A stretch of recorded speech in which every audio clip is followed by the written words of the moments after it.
Saxon's Calculus Lesson 10 begins with important numbers, and then in Part B talks about exponential functions.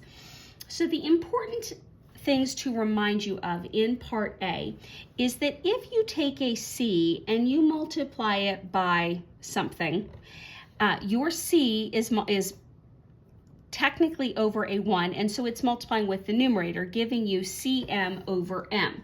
Now, arguably, these M's would cancel off, and that's really a 1, and 1 times the C is still C, but if you're working with it in letters and they don't want it simplified, that's what it's doing. Why they've reviewed that, and then they move into pi.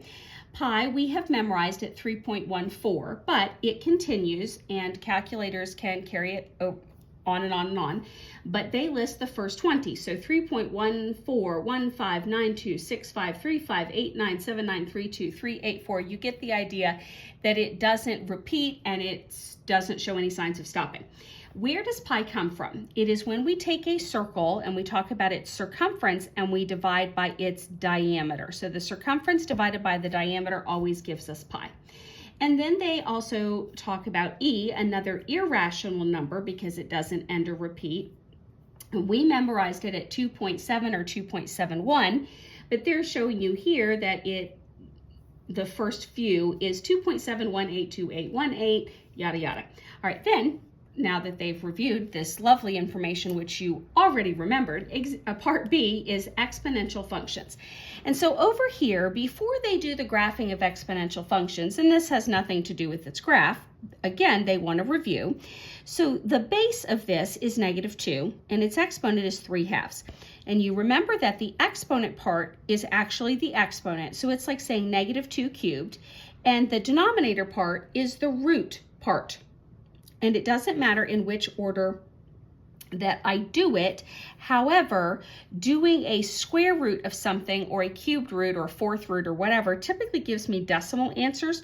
So if I possibly can, I want to do the exponent part first and then the root part, unless it's really obvious that doing the root part is helpful first.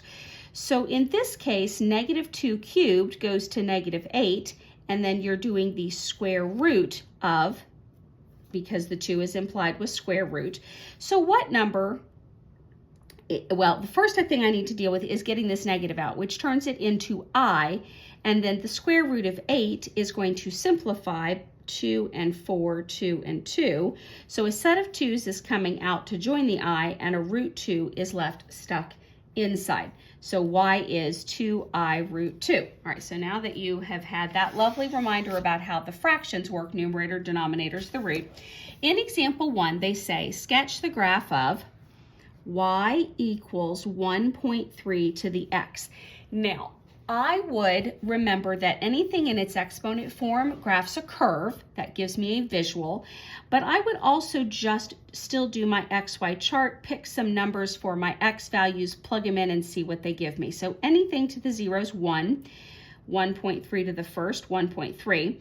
And then negative means I'm going to flip it. 1 divided by 1.3. I know that's going to be a decimal of some sort, point something or other. Then the graph, I would do 0, 1, 1, 1, and a little above, and then my -1 was this decimal point, and so since I know it's a curve, there is my graph getting closer and closer to 0 here and climbing on that side. Part B says y equals 4 to the x. Oh, hold that thought. All right, so while I was answering that phone call, I just finished where this was the given equation. I'm doing my same XY chart just like before, and so anything to 0 is 1. Plugging in 1 got me 4. Flipping that over makes that 1/4. So we're going to get the same idea. 0, 1, 1, 2, 3, 4. And then the -1 was still the fraction. Okay, so I still get the curve, and I want to notice two different things here. Because this was a whole number 4, the curve is very tight. When it was a fractional base, the curve was much wider, but the curves still look very similar. All right, now example 2. Sketch the graph of y equals -e to the x. again, I would grab my numbers. And so anything to the 0 is 1, and this negative makes it -1. 1 makes that negative e, and then -1 flips that to 1 over the e, but it's still negative. All right, so 0 graphs -1, 1 graphs. Now, our e was 2.7-ish, so -2.7 is approximately what we're doing here, so almost down to the 3. And then the -1 was really tight in the negatives. So I noticed that I'm still bounded to the x-axis because it was a whole number here. My curve is about average-ish. And then I also noticed that when this number is negative, instead of curving up here in the positive half, it's curving down here in the negatives. Now, the next example is y equals e to the negative x. So 0 is still 0, so that's to the first. E to the -1 is the same thing that I had going on here.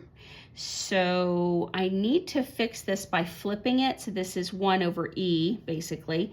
And then -1 is +1, so this one is just e.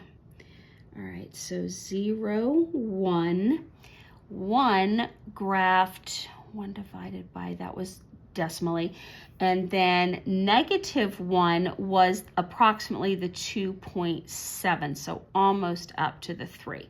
So I'm back up here graphing in the positives because this number here, the base number, is not a negative, and the negative just flipped.